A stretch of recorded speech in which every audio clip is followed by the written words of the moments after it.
के दबाव में आकर मैं तो कहूँगा भारत सरकार के दबाव में आकर आज इलेक्शन कमीशन बिहार के अंदर चुनाव कराना और एक बहुत बड़ा षड्यंत्र है। वो चाहती है कि तकरीबन 2 से 2.5 करोड़ लोग, जैसा कि उनका मिशन है, 20% लोगों का नाम वोटिंग लिस्ट से कट जाएगा, सिर्फ वोटिंग राइट नहीं छिनेगा, उनकी कहीं ना कहीं नेशनैलिटी में भी सवाल आज उठता हुआ नजर आ रहा है। कहते हैं कि आप भारत के नागरिक नहीं रहेंगे। अब आप बताइए, जब भारत के आप नागरिक नहीं रहेंगे तो वोटिंग राइट तो छोड़ दीजिए, आपको जो भी सुविधाएं मिल रही है सरकार की तरफ से वो भी छिन जाएगी। और किस बुनियाद पे आज आप रिवीजन कर रहे हैं? इसी बुनियाद पे आपका चुनाव लोकसभा का हुआ और 2003 के बाद जितने भी चुनाव हुए, अगर इसको माना जाए कि वो गलत था क्योंकि सबका वोटिंग लिस्ट में नाम था, तो वो फिर चुनाव ही गलत हो गया। सबका सर्टिफिकेट पहले कैंसिल कीजिए, सभी लोगों का सर्टिफिकेट कैंसिल होना चाहिए। आपने आधार कार्ड पे वोट गिराने का हक आप ही ने दिया और आप आज कहते हैं कि आपको आधार कार्ड पे भी वोटिंग राइट नहीं है।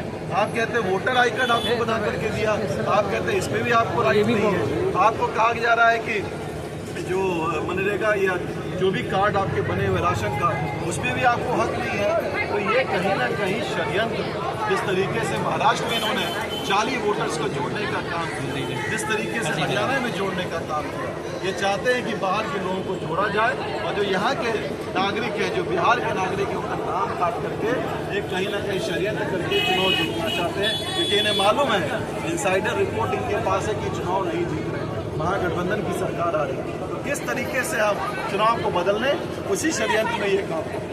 पिछले चुनाव में आप यहाँ से पूर्व विधायक रह चुके हैं और जैसा कि राज्यसभा हो या लोकसभा हो, महागठबंधन सरकार को यहाँ क्योंकि विधानसभा से हार हुई है। इस बार आप लोग कौन सी मुद्दा लेकर क्योंकि विधानसभा में? देखिए, मेरा सिर्फ एक ही मिशन होता है। जब मैं विधायक था तो 5 साल 24 घंटे मैंने काम किया और मुझे पूरा यकीन है जो मैंने अनुशंसाएं की, जो काम किया ईमानदारी से किया, पर हर हल्के और हर इलाके में काम किया। और जो आप देख सकते हैं, जो ये 5 साल गुजरा है, उसमें जितनी भी योजनाएं मैंने अनुशंसा की थी, कहीं ना कहीं कोई उसका उद्घाटन आज कर रहा है। तो मेरा तो एक ही मिशन होता है कि जो समस्याएं लोगों की है, जो खिदमत मैं कर सकता हूँ, सर्विस दे सकता हूँ, निश्चित तौर पे देंगे।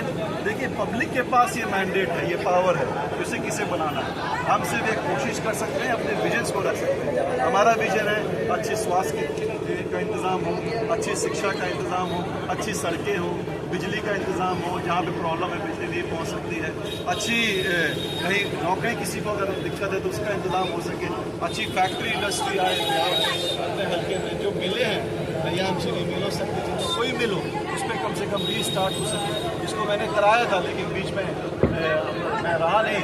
यहाँ के सांसद भी हैं, विधायक भी हैं, ये सवाल तो उनसे पूछिए कि उन्होंने इस इलाके हल्के में क्या काम किया। जो मुझसे बन पाया मैंने जरूर किया है और आगे भी किया।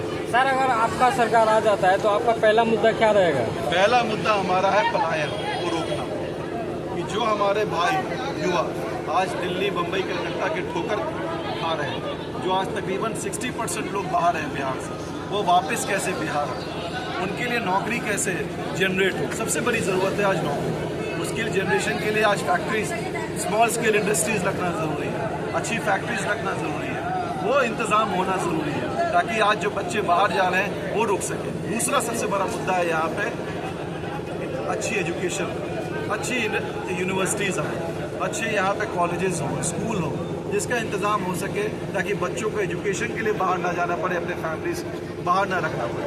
तीसरा हेल्थ है कि यहाँ पे अगर स्वास्थ्य केंद्र है उसको कैसे अपग्रेड किया जाए। कहीं पे डॉक्टर की कमी है, ANM की कमी है, कहीं बेड की कमी है, दवाई की कमी है, उसका इंतज़ाम हो सके। तो ये 3 चीज़ सबसे प्रमुख चीज़ है।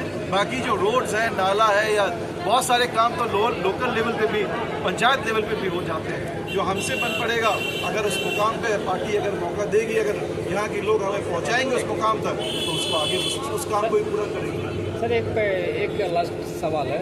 आपने कहा कि मतलब बिहार में बहुत घटना होता है और आपका सरकार अगर आ जाता है तो क्या सर घटना रुक जाएगा? लॉ एंड ऑर्डर बहुत बड़ा मुद्दा हो गया। आज बेखौफ हो चुकी है, मतलब जो क्रिमिनल्स है बेखौफ हो चुके हैं।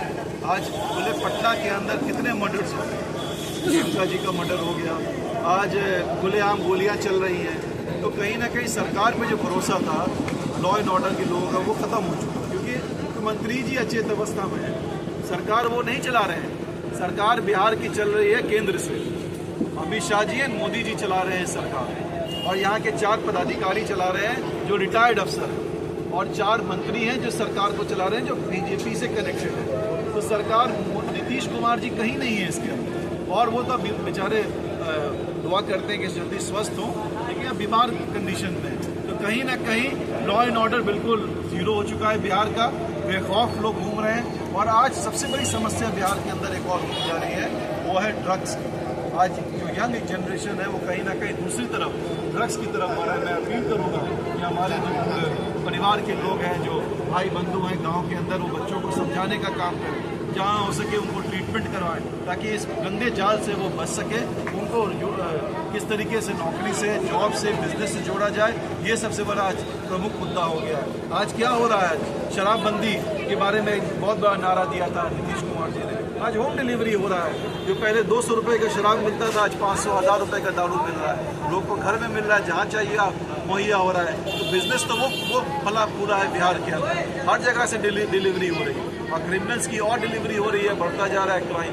तो कहीं ना कहीं मुझे लगता है कि ये जो एनडीए की सरकार है, ये आज कहा जाए तो ये दामाद का एकेडमी हो गया, दामादों की बहाली हो रही है। अब आप समझिए, चाहे वो कोई भी विभाग हो, आज जो भी आयोग हो, उसमें दामादों की एंट्री हो रही है। चाहे चिराग पासवान जी की पार्टी हो, चाहे मांझी जी की पार्टी हो, बीजेपी पार्टी हो, आज नीतीश जी की पार्टी हो, सब में दामादों की एंट्री आयोग के अंदर हो गई। तो ये सिर्फ आयोग को सेटिंग में लगे हुए हैं, बिहार से इनको कोई मतलब नहीं, और बिहार को गर्क में ला करके इस एनडीए ने करने का काम।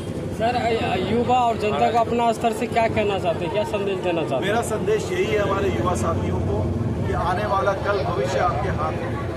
आपको ऐसा नेता चुनना चाहिए जो आपकी सोच रखता हो। आप याद कीजिए, यही आज 17 साल से तो डबल इंजन करते हैं ये, जो कि एक इंजन नहीं काम कर रहा है इनका। ये कहते थे जब तेजस्वी यादव जी डिप्टी सीएम बने और कई पद उन्होंने संभाला, तो इन्होंने ही फर्स्ट टाइम बिहार के अंदर इंडस्ट्रियल पॉलिसी लेकर के आए, स्पोर्ट्स पॉलिसी लेकर के आए। यही आप याद कीजिए, आप इतिहास को समझिए, जितने भी आज चेंजेस आ रहे हैं ये उसी पॉलिसी का नतीजा है। तो मैं तो अपील करूंगा अपने युवा साथियों के साथ कि देखो यार, आने वाला कल आप ऐसे युवा को चुनिए जो आपके साथ आपके विचारों को समझ सके और आपके विचार को आगे ले जा सके, जो वादा करता है उसको पूरा करके दिखाते हैं। आज 5 लाख युवाओं को नौकरी दी, वो रहेंगे तो 10 लाख युवाओं को नौकरी देने का काम करेंगे। आज युवाओं के लिए जो पॉलिसीज है उसको आगे ले जाने का काम करेंगे। महिलाओं को वादा किया है 2500 रुपये हर प्रति माह उनके अकाउंट में जाएगा। आज 1500 रुपये जो युवा हमारे वृद्धा लोग हैं, वृद्ध पेंशन उनको मिलेगा। आज 500 रुपये का सिलेंडर मिलेगा, 200 यूनिट बिजली फ्री मिलेगी। ये किसका वादा है? ये तेजस्वी जी का वादा है। जिसका वादा वो पूरा कर रहे हैं, और कहीं ना कहीं सरकार दबाव में आकर के उनको फॉलो करने का काम कर रही है। तो मुझे पूरा भरोसा, ये पूरा वादा एक ही आदमी कर सकता है, उसका नाम है तेजस्वी यादव, और एक ही सरकार बन सकती है बिहार के अंदर जो गरीब और किसानों के बारे में सोच सके, उसका नाम है तेजस्वी यादव। काका से पूछ लीजिए, काका से पूछ लेते।